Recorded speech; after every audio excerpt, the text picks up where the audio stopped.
शिगम्याच्या पावसात सध्या गोंय चिप्प भिजला। ढोलाच्या तालार ताल दवरून जाणटे नेणटे सगळेच उमेदीन नाचपाक लागल्यात। शिगम्याच्यो जती सोकारती पारंपरीक गितां आयकुपाक होरावपाक लागल्यात। पळोवया उसपा केळवाडो कोपाड्ड्याचो पारंपरीक शिगमो। दिवचल म्हालांतल्या उसपा गांवांत 7 दीस शिगमो चलता। ह्या 7 दिसांनी गांवचे लोक व्हडा उमेदीन ढोल वाजयत शिगमो मनयता। ह्या गांवच्यो कोरोल्यो फामाद आसा। ल्हान चल्यांक शृंगार करून तांकां आबोल्यांची फुलां माळून तांचे नाक तोपतात आनी तांची होटी भरतात। उपरांत तांकां घेवन नाचतात। पळोवया ह्या गांवच्यो कोरोल्यो आनी घोडेमोडणी।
आता पळोवया कोपाड्ड्या गांवची घोडेमोडणी। ह्या घोडेमोडणीची खाशेलपण म्हटल्यार तांचे 2 घोडे आसतात, धवो आनी तांबडो। धवो घोडो ब्राह्मणीचो आनी तांबडो घोडो सातेरीचो। पळयात।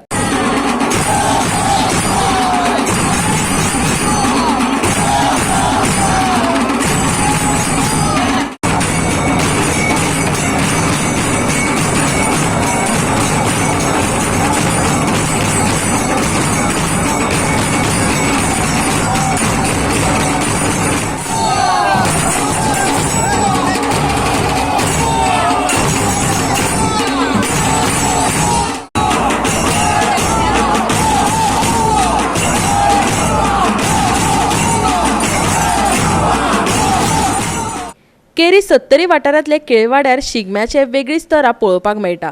ह्या गांवांत शिगमो 7 दीस आसता। ह्या 7 दिसांनी शिगम्याचे वेगवेगळे प्रकार आसता, दोण, कोरोल्यो, चोरुत्सव आदी। पळोवया केळवाड्या वयले शिगम्याचे उमेदीचे खीण।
Bureau report Goa 365।